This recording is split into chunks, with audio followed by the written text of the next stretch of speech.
sangat-sangat viral sekali. Bapak Ibu tahu itu ya, kondisi sekarang itu yang terbaru itu. Ini kalau bukan karena dorongan hawa nafsu, saya kira tidak akan tersebar. Kasusnya siapa? Dahlan Iskan. Itu kalau bukan karena dorongan hawa nafsu, tidak akan tersebar itu Bapak Ibu. Coba perhatikan. Sudah belum tentu kebenaran dia. Oh, sudah banyak yang Bapak Ibu jangan ikut-ikutan. Ingat kalimatnya Bapak Ibu, ini hadis Nabi. Man kaffara fahuwa kafir. Ini kok kaidah yang harus kita pegang. Kalau kita tidak jelas kekafiran seseorang, kemurtadan dia, jangan pernah sebarkan itu. Dan jangan pernah katakan dia itu murtad kalau belum tahu kebenaran kemurtadan dia. Dan itu menjadi masalah. Yang menjadi masalah apa? Man ahlakan nasu fahuwa ahlaku man kafar fahuwa kafir. Hari ini yang terjadi itu dorongan hawa nafsu. Tangan nih gatal. Akhirnya apa? Share sana. Video yang diedit, kasus terbanyak sama. Alhamdulillahi rabbil alamin. Alhamdulillahilladzi hadana lihada wa ma kunna linahtadiya laula an hadanallah. Ashhadu an la ilaha illallah wahdahu la syarika lah. Wa ashhadu anna Muhammadan abduhu wa rasuluh la nabiyya ba'dah. Allahumma salli wa sallim wa barik ala hadha an-nabiyil karim. Allahumma salli ala Muhammad wa ala ali Muhammad fil alamin innaka Hamidum Majid. Ya ayuhan nasu ittaqu rabbakumul ladzi khalaqakum min nafsin wahidah wa khalaqa minha zawjaha wa batha minhuma rijalan katsiran wa nisaa'a wattaqullaha alladzi tasaaluna bihi wal arham innallaha kana 'alaikum raqiba. Wa qala Allah ta'ala ya ayyuhalladzina amanu taqullaha wa qulu qawlan sadida yuslih lakum a'malakum wa yaghfir lakum dhunubakum wa may yuti'illaha wa rasulahu faqad faza fawzan 'azima. Puji syukur kehadirat Allah atas limpahan rahmat dengan mengucapkan alhamdulillahi rabbil alamin.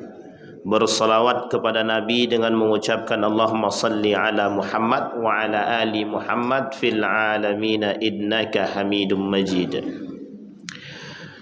Bapak Ibu sekalian yang berbahagia, mudah-mudahan di subuh hari ini Allah limpahkan rahmat dan karunia-Nya kepada kita semua. Allah jadikan kita orang-orang yang selalu bersyukur akan segala nikmat yang Allah berikan. Allah jadikan keluarga yang sakinah, mawaddah, warahmah. Allah jadikan anak-anak yang soleh dan solehah. Kemudian orang tua kita yang telah mendahului kita Allah tempatkan di tempat terbaik di sisinya. Kemudian Allah terima amal ibadahnya. Kemudian untuk orang tua kita yang masih hidup, Allah sehatkan, Allah kuatkan, Allah limpahkan rezeki. Kemudian Allah istiqamahkan dalam kebaikan dan ketaatan kepadanya. Amin ya rabbal alamin. Baik Bapak Ibu sekalian yang berbahagia, di subuh hari ini kita akan coba membahas satu kitab judulnya Al-Kabair, dosa-dosa besar. Tapi kita tak semuanya kita coba kaji, kita ambil beberapa poin yang berkaitan dengan keadaan kita hari ini. Baik Bapak Ibu sekalian yang berbahagia, ada hal yang terjadi pada setiap muslim itu, kejadian atau yang terjadi pada setiap muslim itu biasanya ketergelinciran. Jadi muslim itu kalau tidak punya iman atau akidah yang kokoh, itu ketergelinciran itu sangat mungkin terjadi. Kenapa kita katakan ketergelinciran itu sangat mungkin terjadi? Karena hidayah itu harus dipertahankan. Hidayah harus dipertahankan. Kalaulah hidayah itu tidak dipertahankan, maka itu mesti goyang. Kita ambil contoh Bapak Ibu sekalian yang berbahagia. Ada seorang yang mengaku berislam tetapi tidak mampu mengokohkan akidah dia, itu bisa saja terjerumus dalam kekafiran atau kekufuran. Kita ambil contoh misalkan Luqman Sardi. Luqman Sardi itu muslim dan memerankan seorang tokoh alim dalam lakonnya Kiai Haji Ahmad Dahlan dalam judul filmnya Sang Pencerah.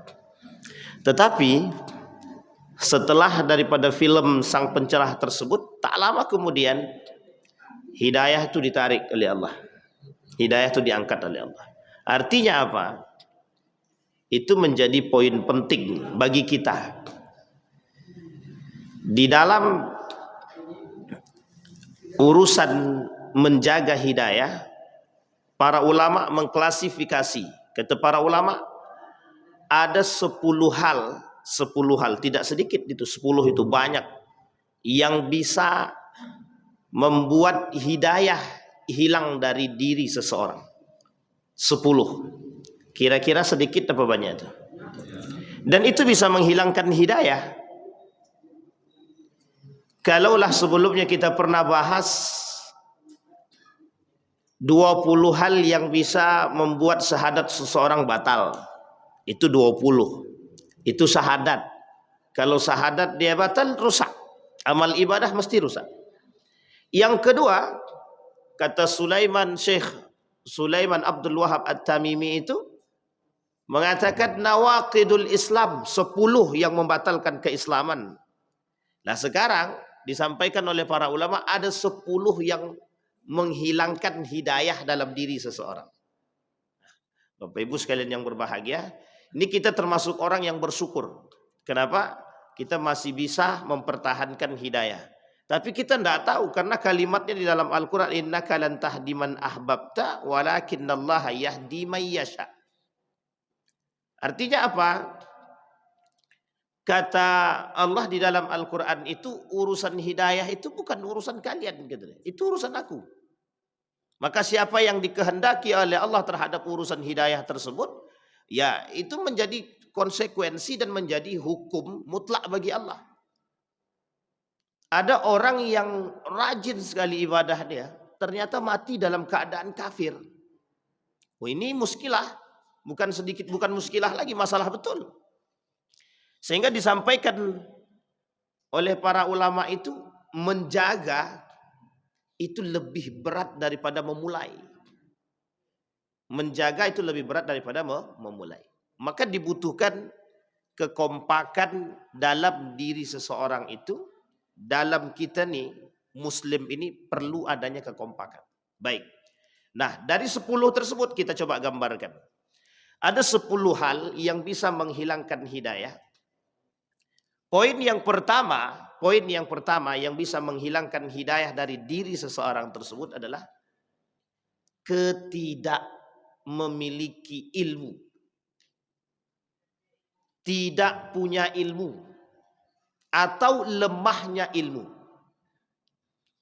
Kalimat ini sederhana disampaikan oleh Allah di dalam Al-Quran yang sekian banyak ahli tafsir mentafsirkan kalimat itu dengan model yang berbeda-beda. Kalimatnya sederhana, Iqra. Itu perintah pertama yang Allah berikan, Iqra. Kalimat Iqra itu diulang, Iqra. Yang pertama, ma'ana biqari. Iqra ma'ana biqari sampai 3 kali. Diulang oleh malaikat, Iqra bismi rabbikal ladzi khalaq.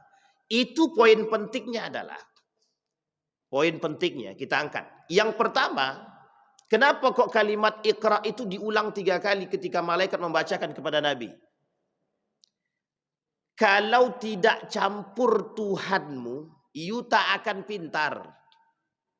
Atau pintar you itu bukan membuat you lebih baik. Itu kejadian nyata, fakta. Maka kalimatnya Iqra bismi rabbikal ladzi khalaq. Gandeng tu Tuhanmu. Taat dulu sama Allah. Allah cerdaskan, Allah pintarkan.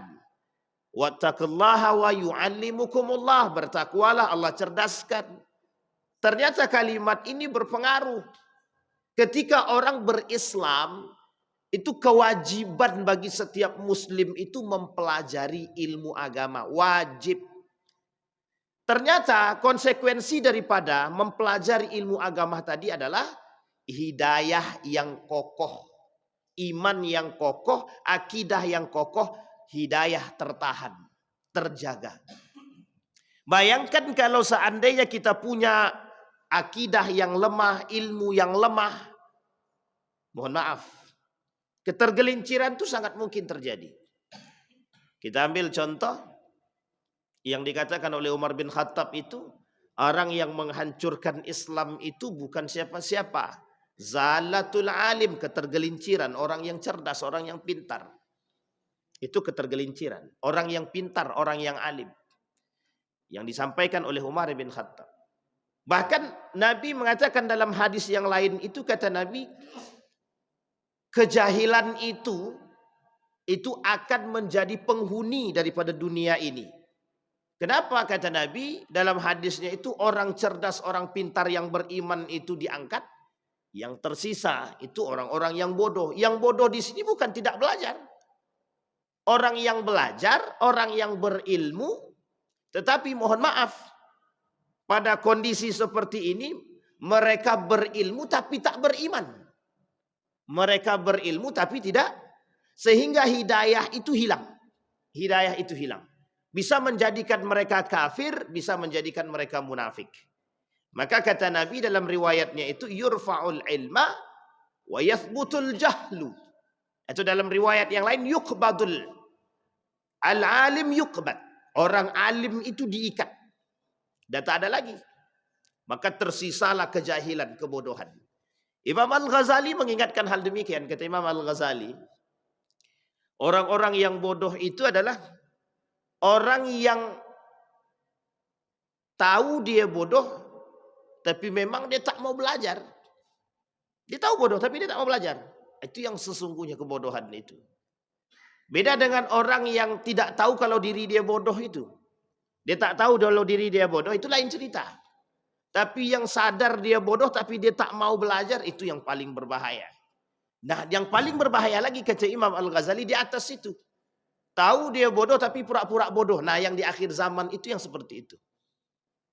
Tahu dia kebodohan yang ada pada diri dia, tapi kemudian dia pura-pura, tahu dia kebodohan daripada diri dia, tapi dia pura-pura pintar. Nah, itu yang menjadi masalah itu.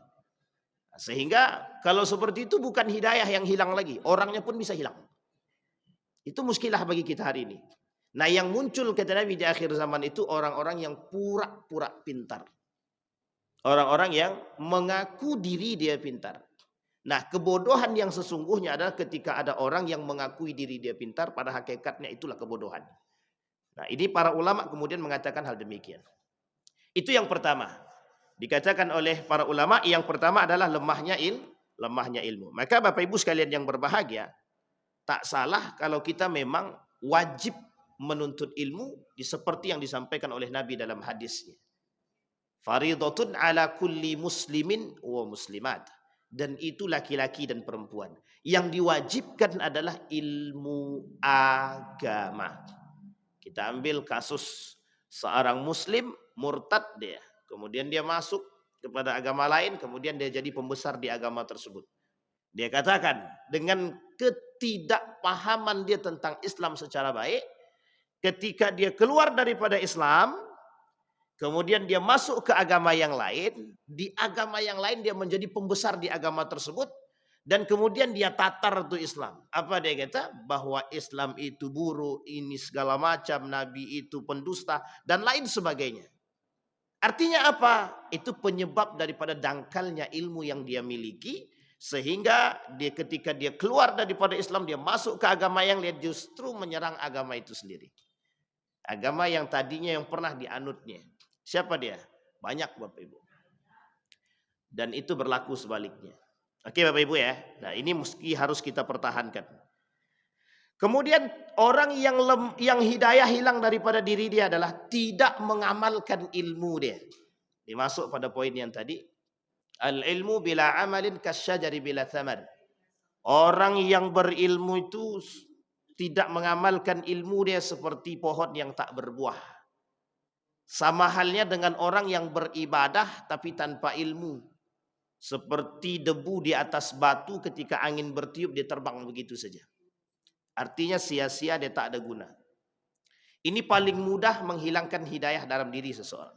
Bapak Ibu sekalian yang berbahagia, kasus orang-orang yang berilmu tapi tidak mengamalkannya, itu Allah sebutkan di dalam Al-Quran itu. Ada kalimat kabura maqtan indallah an taqulu ma la taf'alun. Itu sejalan dengan yang disampaikan oleh Nabi dalam hadisnya. Kelak kata Nabi di akhir zaman itu ada namanya du'atun ila abwabi jahannam gitu. Jadi kata Nabi dalam hadisnya itu begini. Kelak di hari kiamat itu ada du'atun ila abwabil jahannam.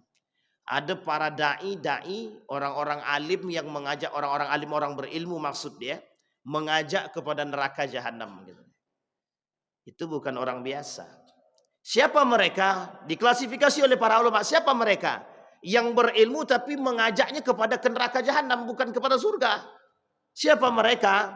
Disampaikan. Satu di antara poinnya itu adalah orang yang tidak mengamalkan ilmu dia. Yang kedua, ada orang-orang yang kehidupan dia seperti manusia hidup dia, tapi pada hakikat dia mati. Itulah orang yang beribadah tapi tidak mengamalkan ibadah dia. Orang yang berilmu tapi tak mengamalkan ilmu dia. Kemudian ada yang ketiga ancaman dia. Ada orang yang berilmu tapi ilmu dia tuntut ilmu tadi tujuannya memang untuk dunia saja. Masuk dalam kategori yang sama, termasuk orang yang tidak mengamalkan, tapi mengamalkan ilmunya hanya untuk dunia saja. Maka dikatakan oleh Nabi dalam hadisnya, fima ta'allamtal ilma, ta'allamtul ilma fika. Ketika Allah bertanya kepada hambanya, wahai hambaku, fima ta'allamtal ilma, kemana kau, untuk siapa kau belajar ilmu tadi? Gitu. Kemudian hamba tadi menjawab, ta'allamtul ilma fika, aku belajar ilmu untuk dirimu. Kata dia. Kata Allah, kadzabta. Wa taqulul malaika kadzabta. Allah bilang kau dusta.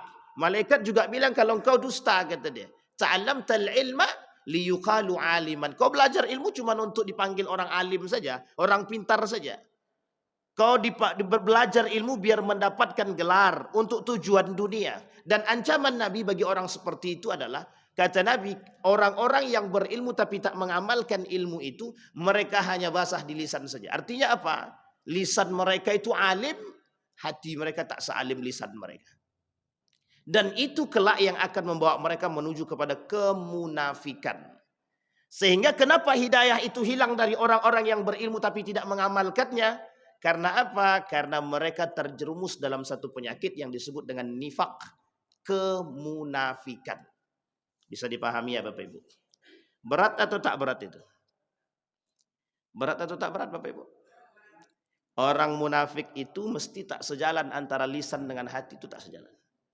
Mesti itu. Nah kalau sejalan tak munafik namanya Pak Ustaz. Iya betul, betul juga. Sampai di sini paham ya Bapak Ibu ya? Baik. Kemudian yang ketiga, ada hasad, ada sombong. Ada hasad, ada sombong. Orang hasad, orang dengki, orang sombong, orang takabur, riya, sum'ah, ujub dan lain sebagainya sudah kita bahas dalam 20 hal dulu. Pertama kali kita sudah bahas 20 hal yang membatalkan syahadat. Itu termasuk poinnya di situ adalah yang ke-20 itu ada hasad, ada dengki, iri hati, ujub, riya, sum'ah, masuk dalam kategori itu semua. Itu merusak penyakit hati. Penyakit hati. Ibnul Qayyim Al-Jauziyah mengatakan salah satu penyakit hati yang bisa merusak amal ibadah adalah hasad. Hasad. Ini kalau masalah hasad ini tak perlu kita bahas lagi. Karena hampir setiap hari kita ketemu dengan orang yang paling dengki. Yang suka dengki sama kita. Sama kata Nabi dalam hadisnya itu 5 musuhnya umat mukmin itu 5. Orang beriman itu musuhnya 5. Ujiannya 5. Yang pertama itu kata Nabi mukmin yahsuduhu. Orang mukmin yang hasad. Orang mukmin yang dengki terhadap mukmin sendiri. Jadi musuh kita, orang mukmin itu musuhnya 5. Satu, nomor pertama kata Nabi mukmin yahsuduhu. Orang mukmin yang memusuhi orang mukmin yang dengki kepada mukmin itu sendiri. Nah hari ini Bapak Ibu kalau kita melihat kedengkian itu sangat-sangat banyak. Kita ambil contoh Bapak Ibu ya. Saya tidak tahu ini kasus-kasus yang terbaru ini apakah betul. Maka kita perlu mencari kebenaran. Banyak orang-orang yang dengki. Ini kasus kemarin itu kasus Ba'alawi. yang belum selesai sampai hari ini dan masih dihebohkan. Saya melihat ada orang-orang yang punya kepentingan di belakang itu yang untuk memang sengaja api itu dikipas biar makin besar. Dan Bapak Ibu, saya sampaikan dalam kitab Al-Kabair karangan Syekh Samsuddin Adz-Dzahabi itu, satu di antara sekian 76 dosa besar itu, satu adalah menghina nasab. Menghina nasab itu masuk dalam kategori dosa besar. Menghina nasab. Apalagi nasab yang dihina itu nasabnya baginda Nabi Muhammad SAW. Kita diperintahkan oleh Nabi dalam hadisnya, addibu auladakum ala thalathi khisal. Kita diperintahkan 3 hal. Kata Nabi, yang pertama itu cinta kepada Nabi itu sendiri, yang kedua cinta kepada ahlu baitihi, yang ketiga cinta kepada qiraatul Quran, baca Al-Quran. Permasalahan mereka berdusta terhadap nasab itu tak urusan kita. Kedustaan mereka terhadap nasab atau mengatasnamakan, man kadzdzaba alayya muta'ammidan falyatabawwa maq'adahu minan nar, kata Nabi. Orang yang berdusta atas namaku, bersiaplah tempat mereka sudah kusiapkan di neraka. Pertanyaannya adalah, ini kan tidak jelas ini, kata dia. Oke, baik. Ketidakjelasan itu saya sejalan dengan guru saya. Permasalahan nasab, kalau ada orang yang berani berdusta atas nama nasab, itu urusan dia pribadi dengan Tuhan dia. Oh, masalah kalau mereka ternyata bernasabkan, mohon maaf, dari cucu atau cicitnya baginda Nabi Muhammad SAW, tapi tingkah laku mereka seperti syaitan misalkan. Oh, itu tidak urusan kita. Jangan ikuti. Kita tidak diperintahkan, kita tidak wajib mengikuti cicit-cicit, itu tak wajib. Artinya apa? Kita mengikuti yang benar. Yang kita ikuti yang benar. Yang tak benar jangan kita ikuti. Contoh misalkan ada cicit Nabi yang mabuk-mabukan, tidak bisa kita benarkan. Artinya apa? Yang kita ikuti yang benar. Kita hanya menjaga diri agar tidak terjerumus dalam orang yang menghina nasab atau yang mengingkari nasab. Karena konteksnya adalah kita masuk dalam kasus dalam kitab Al-Kabair tadi, dosa besar. Menghina nasab itu dosa besar. Apalagi kalau kita mengingkari nasabnya baginda Nabi Muhammad sallallahu alaihi wasallam. Baik. Tapi ada unsur lain, ada unsur kesombongan. Sekarang Bapak Ibu boleh lihat dengan kacamata kita sendiri. Orang-orang yang mengingkari itu dengan sombongnya, dengan angkuhnya mereka mengatakan pengingkaran terhadap nasab tersebut. Bapak Ibu sekalian yang berbahagia, kasus itu pada tahun 1960-an, 70-an sudah pernah terjadi. Sudah pernah terjadi dan kasus itu sudah ditutup rapat oleh para ulama, tidak diangkat kembali. Dan itu sudah ada pengingkaran nasab, itu sudah terjadi. 1900-an itu sudah terjadi. Sehingga kemudian kok baru diangkat sekarang? Mesti ada sesuatu. Apa itu sesuatu? Kedengkian. Mesti ada sesuatu, ada kesombongan dan keangkuhan. Sehingga yang terjadi, mohon maaf Bapak Ibu, dianggaplah penipuan dan lain sebagainya. Itu terserah. Yang jelas yang kita harus lakukan hari ini adalah ketika kita percaya dengan kasus tersebut, dengan nasab tersebut, maka imani dengan baik. Yang baik kita ikuti, yang tak baik kita tinggal. Dan ini bukan menjadi poin bahwa kita harus mendukung atau menolak. Bukan. Kita mencari bagaimana kita menjaga diri kita biar tak terjerumus dalam dosa itu. Karena muskilah bagi kita nanti Bapak Ibu. Baik, itu yang hasad dan sombong. Kasus hari ini dengan orang-orang yang dengki terhadap kita adalah kita punya musuh kita bukan orang lain. Musuh kita adalah orang-orang beriman itu juga. Musuh kita adalah orang-orang muslim juga. Kenapa kita katakan demikian? Karena Nabi mengatakan ketika seorang mukmin itu hidup, maka dia akan berhadapan dengan mukmin yang lain, mukmin yang dengki, mukmin yang hasad, mukmin yang iri. Dan hari ini Bapak Ibu tidak usah jauh-jauh. Kita tinggal di perumahan, itu kadang-kadang yang dengki dengan kita tetangga kita sendiri. Atau bisa jadi sebaliknya kita yang dengki kepada mereka. Nah, ini yang perlu kita kadang-kadang harus kita gores juga. Kadang kita tahu orang yang dengki kepada kita, kita tak sadar kalau kita juga dengki kepada mereka. Artinya apa? Kita coba memperbaiki itu. Jangan sampai kita yang terjerumus. Hati-hati. Kata Ibnul Qayyim Al-Jauziyah, yang bisa merusak amal ibadah dan merusak amal dan hidayah tadi adalah hasad tadi, dengki, ujub, riya, sum'ah. Kemudian yang keempat, yang bisa menghilangkan hidayah kata para ulama, Yang keempat ini agak berat sedikit. Takut kehilangan jabatan. Nah, ini ternyata masuk dalam kategori yang menghilangkan hidayah. Ini saya tak buat-buat. Ulama menuliskan dalam tulisan mereka mengatakan takut kehilangan jabatan nomor 4. Masuk dalam kategori menghilangkan hidayah. Bisa menghilangkan hidayah. Loh, kok bisa takut kehilangan jabatan menghilangkan hidayah? Apa korelasinya ada? Orang yang takut kehilangan jabatan mesti menghalalkan cara yang tidak diinginkan ala agama. Cara-cara yang haram itu akan dia buat, yang penting dia bisa duduk. Cara-cara yang haram itu akan dia lakukan, yang penting dia bisa mengamankan kursi dia dulu. Ini penting untuk dipahami. Kenapa kita katakan demikian? Karena memang kursi itu hangat gitu. Artinya apa? Setan paling mudah bermain di situ. Dan untuk menghancurkan mereka, itu harus membuat mereka cinta terhadap jabatan mereka. Sehingga Bapak Ibu ketika orang duduk di jabatan itu, dia menikmati apa yang bisa dia nikmati.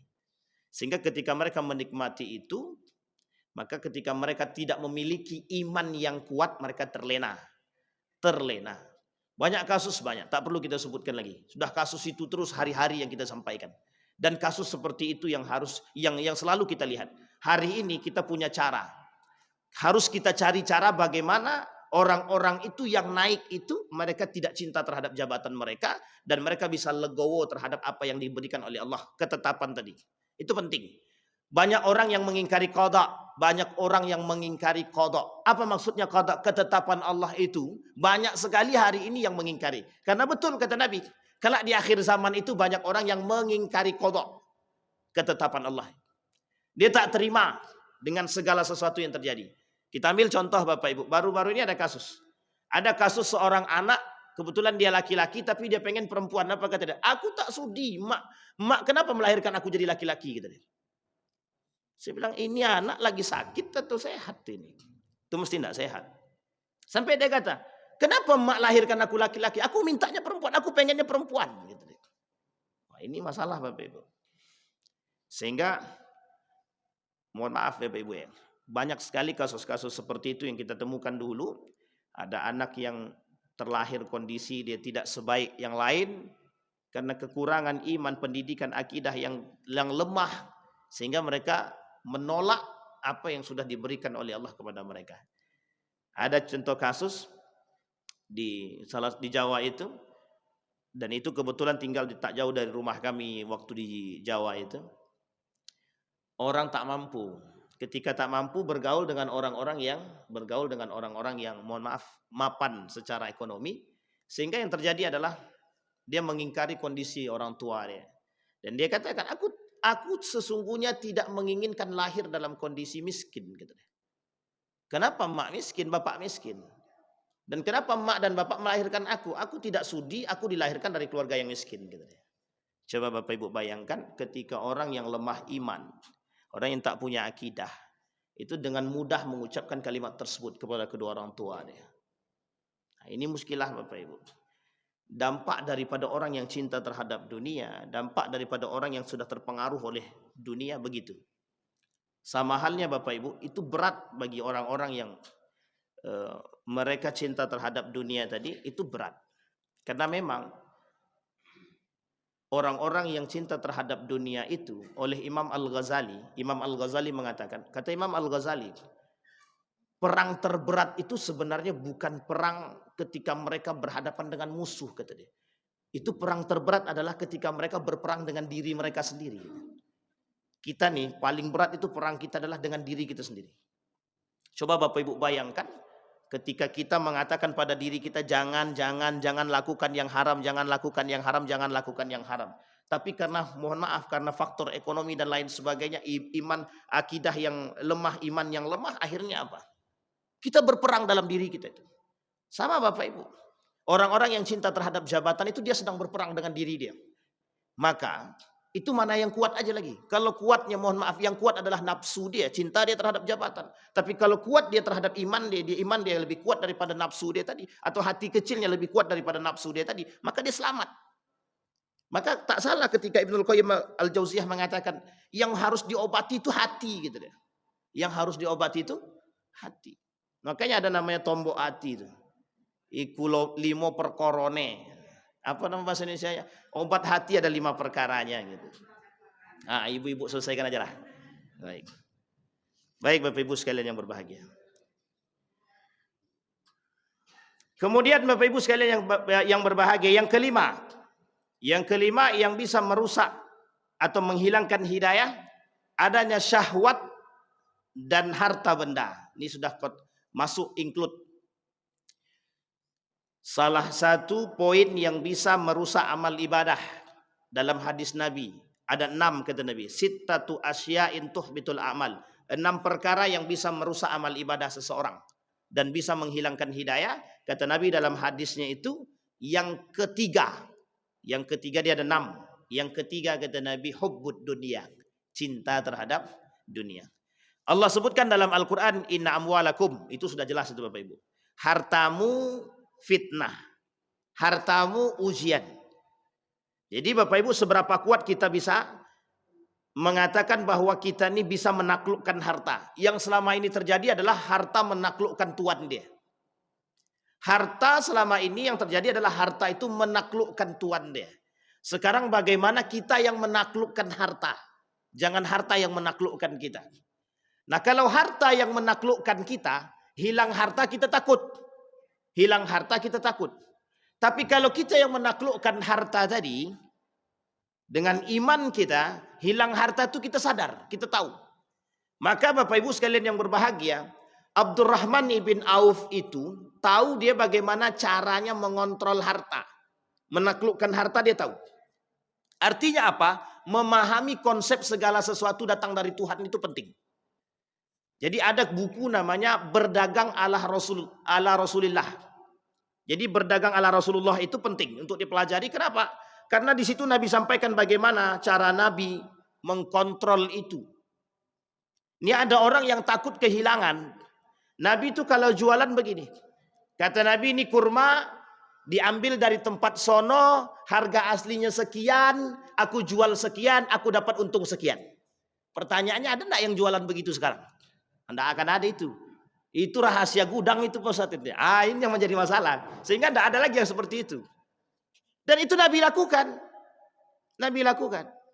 Kata Nabi, ini aku beli sekian. Dan aku jual sekian, untung aku sekian. Ya, tapi kan ada juga yang seperti itu. Masih ada di pasar masih. Tapi tidak tahu betul apa tidak. Oh, ini untungnya cuma 5.000 Pak. Kata dia.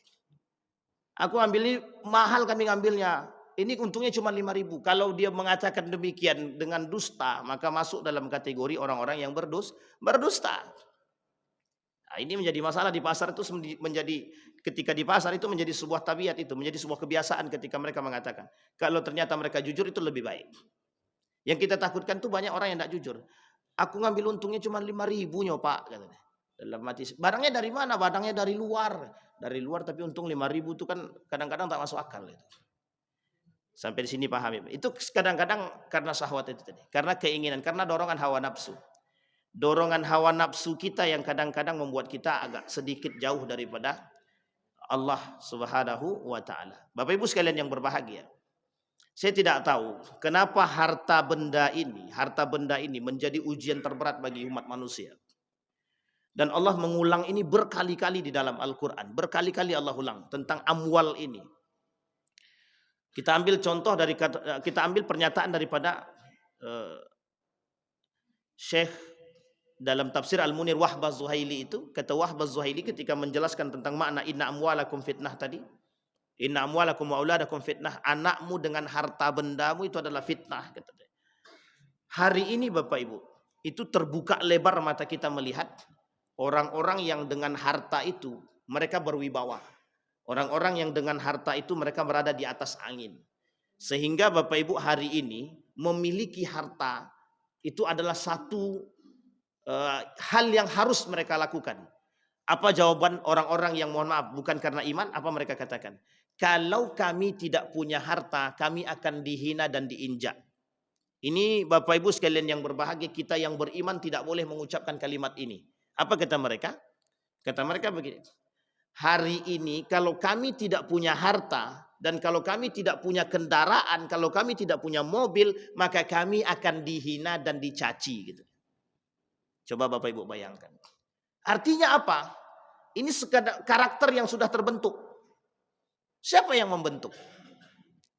Sehingga lucunya lagi adalah, ini ada kelompok sosialita. Ini ada kelompok yang non sosialita. Yang sosialita ini isinya orang-orang yang mohon maaf itu. Dan itu sebenarnya apa maksudnya? Mereka pamer A, B, C, D dan lain sebagainya.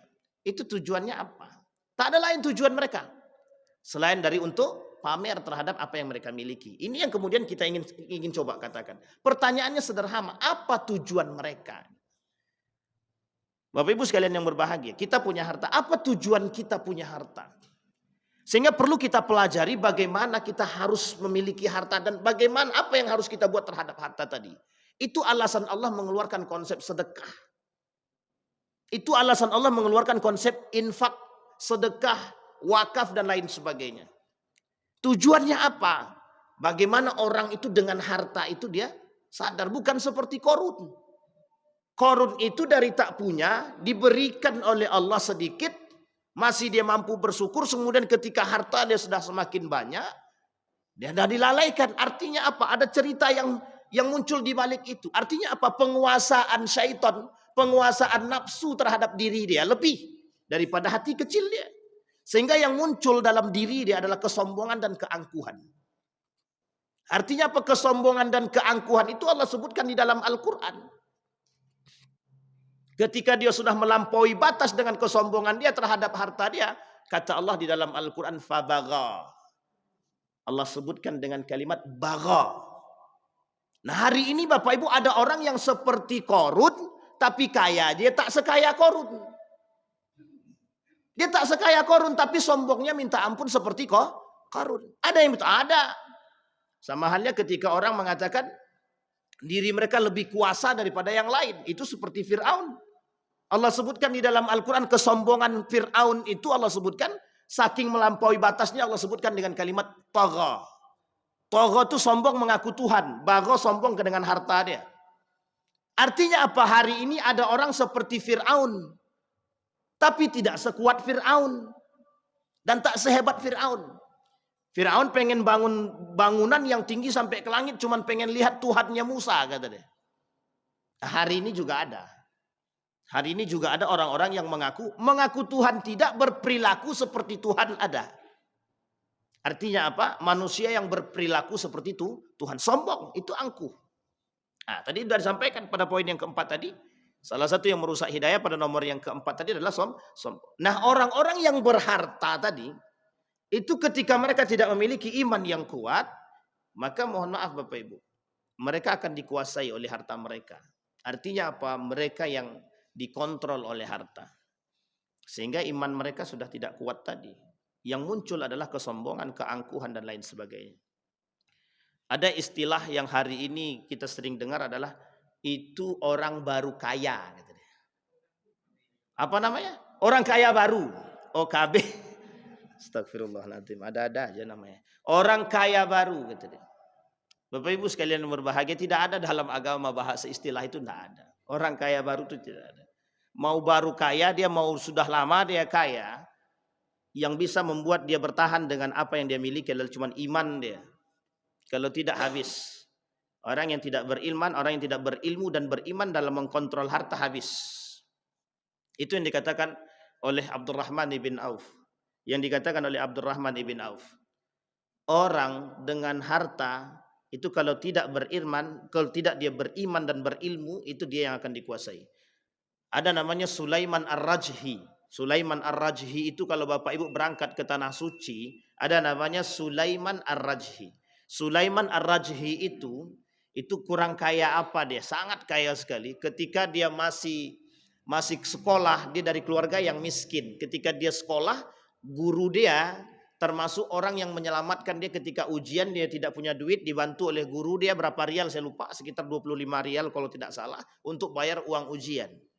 Ketika itu selesai dia ikut ujian, setelah itu guru dia tak ketemu lagi dengan guru dia, sampailah dia menjadi seorang miliarder. Bapak Ibu tahu ada namanya Bank Ar-Rajhi. Itu namanya yang pemilik Bank Ar-Rajhi.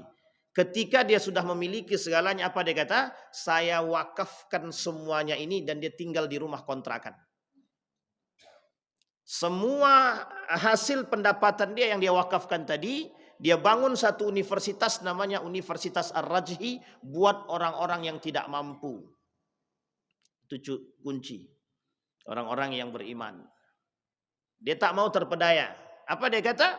Ketika diwawancara itu dia kata, kelak aku tidak mau dipertanyakan oleh Allah tentang hartaku, kemana aku berikan dan seperti apa. Ketika aku tak memiliki apapun, aku datang kepada Allah, Allah sudah tahu. Kemana hartaku, Allah dah tahu. Yang seperti ini berat, ini berat. Nah, coba Bapak Ibu bayangkan ketika orang kaya, orang-orang yang berada, yang berkecukupan, bukan kaya, orang-orang yang berkecukupan itu, mengambil satu orang anak yang tidak mampu dan dia sekolahkan. Kira-kira ada enggak anak-anak yang tidak sekolah? Maksud saya adalah ketika ada orang mampu, dia mau menyekolahkan anak, punya keinginan untuk menyekolahkan satu orang anak saja. Satu kakak, satu orang. Kira-kira ada enggak orang yang tak sekolah? Kecil Bapak Ibu, berkurang angka kebodohan itu. Artinya apa sekarang itu kan perhatian kita terhadap orang tak mampu saja tak ada. Artinya apa? Mohon maaf. Strata itu hari ini betul-betul terjadi. Strata itu betul-betul terjadi Bapak Ibu. Yang diinginkan oleh Marx itu terjadi. Yang kaya dengan kaya, yang miskin dengan miskin. Hari ini kita nampak mana yang kaya, mana yang miskin. Orang anggap punya mobil itu kaya. Orang anggap orang yang tidak punya mobil itu miskin. Artinya apa kacamata Bapak Ibu? Kembali kepada poin tadi. Kalau permasalahan harta, ya itu yang menjadi persoalan kita hari ini. Sehingga mohon maaf Bapak Ibu. Kenapa ada orang maling, kenapa ada orang mencuri, kenapa ada orang merampok? Itu dorongannya harta. Dorongannya harta. Coba sekali-sekali kita berpikir seperti Umar bin Khattab. Sekali-sekali kita berpikir seperti Umar bin Khattab. Ketika ada orang maling, ditangkap, ditanya dulu sama Umar bin Khattab. Ngapain ente maling? Maling mohon maaf, cuman pengen ngidupin anak istri. Ini penting untuk kita cari tahu. Sehingga dicari oleh Umar bin Khattab siapa yang tinggal di dekat rumah dia. Ternyata ada orang yang kaya yang tinggal di samping rumahnya. Yang diamuk itu bukan orang itu tadi. Orang kaya tadi yang diamuk oleh Umar bin Khattab. Nah, kita pengennya begitu gitu. Itu kan pengennya kita gitu. Tapi bukan pengen yang lain. Sampai di sini paham ya Bapak Ibu ya. Jadi coba kita berpikir. Misal ada orang yang tidak mampu. Kita tanya anaknya tidak sekolah. Ya mungkin kalau bulanannya cuma 300.000, saya kira 3 orang, 1 orang gabung kalau berat 1 orang 300, gabung 3 orang biayai 1 anak sekolah.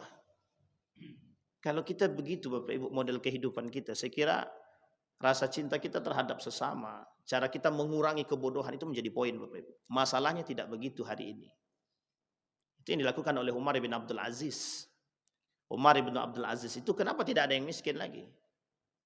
Karena bagaimana caranya Umar bin Abdul Aziz itu tahu orang-orang miskin itu bagaimana kekurangan kemiskinan dia. Sehingga orang-orang yang kaya itu harus punya perhatian terhadap yang miskin. Itu yang dibuat. Dan itu bisa cepat bisa teratasi. Kalau ada perhatian, kalau tidak ya habis. Maka dorongannya, kenapa orang miskin itu maling? Bahkan sekarang yang maling bukan orang miskin, orang kaya pun ikut maling kan.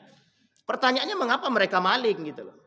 Kalau bukan dorongan hawa nafsu terhadap cinta terhadap harta tadi. Kalau bukan karena itu tidak mungkin terjadi Bapak Ibu. Kalau bukan karena dorongan cinta terhadap dunia itu tidak akan mungkin. Karena dorongan hawa nafsu tadi. Maka tak salah ketika Nabi mengatakan yang menghancurkan manusia itu apa ya itu tadi. Hawa nafsu mereka. Kata Nabi 3 yang menghancurkan manusia salah satunya adalah hawa nafsu kata Nabi. Hawa nafsu yang dipertuhankan. Sekarang ada kasus terbaru gara-gara hawa nafsu ini Bapak. Kita berbicara hawa nafsu. Ada kasus yang sekarang ini sangat-sangat viral sekali. Bapak Ibu tahu itu ya kondisi sekarang itu. Yang terbaru itu. Ini kalau bukan karena dorongan hawa nafsu. Saya kira tidak akan tersebar. Kasusnya siapa?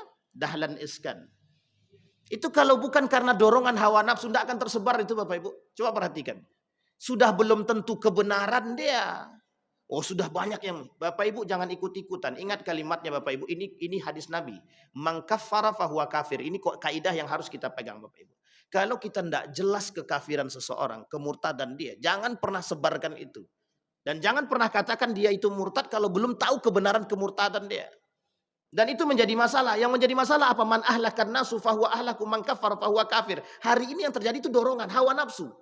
Tangan nih gatal. Akhirnya apa? Share sana. Video yang diedit. Kasus terbanyak sama seperti kasusnya Ustadz Adi Hidayat. Yang baru-baru ini terjadi di Umri itu. Itu potongan videonya. Itu kalau bukan dorongan hawa, itu karena, mohon maaf Bapak Ibu, mohon maaf, jangan ada yang tersinggung. Terkhusus teman-teman media jangan tersinggung. Itu kalau bukan karena pemburu dolar, untung teman-teman pemburu dolar syariah kan. Kalau bukan karena pemburu dolar, itu cuma ingin mengangkat Bapak Ibu. Mohon maaf, itu eksistensi Bapak Ibu. Coba bayangkan, itu dipotong video. Ini dorongan hawa nafsu ini. Hanya untuk mendapatkan yang banyak nonton dan lain sebagainya. Jutaan yang nonton. Tapi mohon maaf, yang terjadi apa? Penghinaan, pelecehan itu. Maka saya mengingatkan kepada kita semua Bapak Ibu. Setan itu selalu berada di dalam diri seseorang itu karena dorongan hawa nafsu itu tadi. Dia hanya untuk mengelabui nafsu tadi. Yuk dorong terus, dorong terus. Sehingga sekarang saya kaget. Kok isu ini tersebar luas begitu. Saya tahu nih Bapak Ibu. Kebetulan saya punya kawan yang dekat dengan keluarga beliau gitu. Masih keluarga beliau dan saya punya kenalan itu, kita cari tahu kok. Dan tidak ada itu Bapak Ibu. Artinya apa? Belum benar itu. Kalaupun benar, apa untungnya bagi kita? Menyebarkan aib orang itu apa untungnya? Tetapi Bapak Ibu sekalian yang berbahagia, ada poin penting yang harus kita pahami di sebalik itu. Nabi mengatakan dalam riwayat yang lain itu, bahkan saya memetik dari pernyataan para ulama itu 3 hal. Ini hari ini saya bocorkan Bapak Ibu. Terpaksa saya sampaikan. Tapi jangan ibu-ibu ikut-ikut ya. Gibah kan tidak boleh kecuali 3 hal. Gibah itu dilarang dalam agama kecuali 3 hal. Di antara ketiga hal tersebut ada yang disampaikan dalam poin yang ketiga itu menyebutkan, mohon maaf, bahasanya agak kasar sedikit. Ada orang sebagai pelacur. Itu kita sampaikan bahwa dia itu pelaku itu agar orang lain tidak mengikuti perbuatan ini, itu diperbolehkan. Ini ada pertanyaan juga soalnya kemarin itu. Bagaimana kalau kami menyampaikan keburukan calon-calon pemimpin? Nah, itu yang menjadi masalah itu kalau ditanyakan lagi kan. Nah, sampai di sini paham Bapak Ibu. Ini gibah itu tidak boleh kecuali 3 hal. 3 hal. Ketika ada orang punya aib, suami istri berkelahi. Ada orang yang kenal dan tahu di situ dia pengen memperbaiki hubungan keluarga tersebut. Maka ketika orang tersebut menyampaikan kepada seorang yang alim yang mengerti atau KUA untuk kemudian menyatukan 2 keluarga ini dan dia otomatis menyampaikan aib tersebut, itu tidak dipermasalahkan dan itu diperbolehkan dalam agama. Sama halnya seperti tadi. Ada orang yang punya masalah, punya aib. Tapi aib ini disampaikan agar orang tidak terhindar. Agar orang itu tidak terjerumus dalam hal yang sama, itu diperbolehkan dalam agama. Sampai di sini paham ya Bapak Ibu ya. Nah, tetapi Bapak Ibu, kita tak perlu membesar-besarkan. In ja'akum fasikum binaba'in fatabayanu. Cari tahu Bapak Ibu. Itu gunanya kita punya, mohon maaf, akal. Kita punya akal, kita punya ilmu, pelajari, cari tahu. Jangan kita termasuk orang yang mohon maaf kelak yang akan mempertanggungjawabkan tangan kita nih Bapak Ibu. Artinya apa? Ketika orang tadi ya sudah terjerumus dalam nafsu dia, yang terjadi apa? Ya rusak hidayah dia pun bisa hilang. Bisa menyebabkan hilangnya hidayah dalam diri seseorang tadi. Itu karena apa? Syahwat, hawa nafsu. Dorongan hawa nafsu. Hancur kita hanya karena perbuatan yang kita buat. Maka Bapak Ibu sekalian yang berbahagia, terkait kasus tadi, 2 kasus tersebut yang saya sampaikan, tidak usah kita ikut-ikutan karena kita tidak tahu.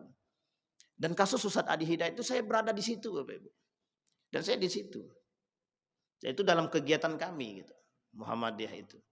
Artinya apa? Ini orang-orang demi mencari dunia, potong video sana sini.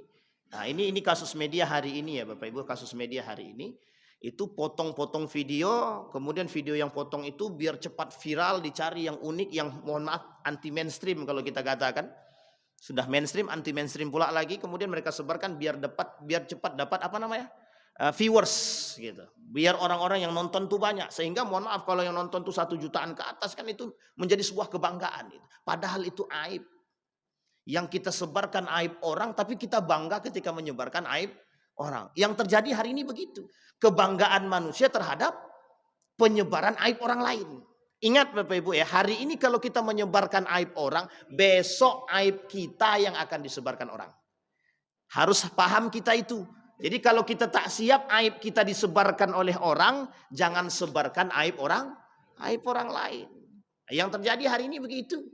Kata Nabi dalam hadisnya yang lain, kata Nabi al-istighalu bi'uyubil khalqi. Ada orang yang memang kerjaannya sibuk mencari aib orang lain dan kemudian itu yang disebarkan. Nah, Bapak Ibu sekalian yang berbahagia, yang terakhir. Yang terakhir Bapak Ibu, nomor ke-6, lebih mencintai keluarga, kemudian lebih mencintai family. Artinya ini dikembalikan kepada ayat yang tadi disampaikan oleh Allah dalam Al-Quran tadi.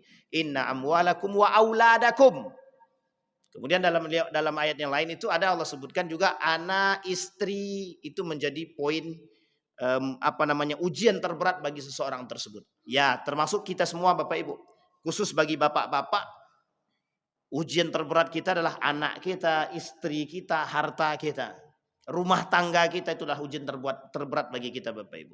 Sehingga dengan anak kadang-kadang, dengan istri kadang-kadang pengen sholat tahajud, kata istrinya, ntar lubang temankan aku dulu di sini, aku takut, tak jadi sama yang tahajud. Jangan, saya tahajud saya subuh, tak jadi. Itu kadang-kadang begitu juga sebaliknya. Suaminya sedang nonton bola, istrinya mau tahajud, kata suaminya, jangan ntar lu dek temanin abang nonton, lu tak ada kawan, tak enak, kata dia. Akhirnya nonton, tak jadi tahajud istrinya. Artinya apa? Dua-duanya sama-sama menjadi ujian. Kedua-duanya. Nah, maka Bapak Ibu, baik suami maupun istri ataupun anak itu menjadi ujian bagi kita yang harus kita lawan setiap hari Bapak Ibu. Yang kita lawan apa? Godaan setannya. Karena ketika setan tak mampu menghasut kita, dia akan hasut dari anak dia, istri dia. Dan setan tak akan berlepas tangan dari situ. Ketika tak berhasil menghasut si A, suami dia akan hasut istri dia. Tak berhasil dia menghasut istri dia akan hasut anak dia. Tak berhasil anak dia, tak berhasil istri dia cari cara yang lain. Dia bisa hasut orang tua dia. Tak bisa juga berhasil dari situ, dia buat kemiskinan dalam keluarga tadi. Nah, sehingga goyang tuh akidah, goyang iman, goyang dan lain sebagainya. Bapak Ibu sekalian yang berbahagia, kesimpulan dari apa yang saya sampaikan Bapak Ibu, hidayah itu urusan Allah betul. Tapi mengokohkan hidayah dalam diri kita itu kewajiban kita. Sehingga Allah kasih agama, Allah kasih aturan agar kita bisa mengokohkan agama itu dalam diri kita. Yang harus kita lakukan adalah bagaimana beristiqomah dengan iman dan akidah yang sudah Allah berikan kepada kita dan hidayah tadi. Hanya saja Bapak Ibu, kita butuh ekstra. Kita butuh keseriusan dalam menjaga itu, apalagi di zaman yang serba, mohon maaf, abu-abu saat ini yang tak jelas benar salahnya. Kita semakin harus bisa memperkuat iman dan akidah. Maka kalimatnya Nabi dalam hadisnya, tuba lil ghuraba, kata Nabi, yang selamat itu adalah orang-orang yang aneh di akhir zaman yang bisa mempertahankan akidah dan iman dia. Saya kira itu saja, mudah-mudahan bermanfaat bagi kita semua. Kita berdoa kepada Allah. A'udzu billahi minasyaitonir rajim. Bismillahirrahmanirrahim. Alhamdulillahi rabbil alamin. Hamdas syakirin, hamdan na'imin, hamdan yuwafi ni'amahu wa yukafi'u mazidah. Ya Rabbana lakal hamdu kama yanbaghi li jalali wajhikal karim wa 'azimi sultanik. Allahumma salli ala Muhammad wa ala ali Muhammad fil alamin innaka Hamidum Majid. Ya Hayyun ya Qayyum ya Fattah ya Alim ya Aziz ya Ghaffar ya Rabbal alamin. Allahumma faqihna fid din wa 'allimna at-ta'wil. Allahumma ighfir lana dhunubana wa dhunuba walidina warhamhuma kama rabbayana shighara. Allahumma jannibna min munkaratil akhlaq wa sayyiatil khuluq. Allahumma ij'al tajammu'ana tajammu'an marhumah waj'al tafarruqana min ba'dihi tafarruqan ma'sumah. Allahumma rzuqna imaman 'adilah. Allahumma rzuqna imaman 'adilah. Allahumma rzuqna imaman 'adilah ya rabbal alamin. Allahumma asli akhlaqa syababal muslimina wal muslimat wal mu'minina wal mu'minat. Rabbana hab lana minas salihin. Rabbana hab lana min azwajina wa dhurriyyatina qurrata a'yun waj'alna lil muttaqina imama. اللهم انصر إخواننا المجاهدين في فلسطين وفي غزة وفي كل مكان. اللهم دمر اليهود، اللهم دمر اليهود، اللهم أهلك الكفرة والمبتدعة والمشركين أعداءك أعداء الدين. ربنا آتنا في الدنيا حسنة وفي الآخرة حسنة وقنا عذاب النار والحمد لله رب العالمين. السلام عليكم ورحمة الله وبركاته.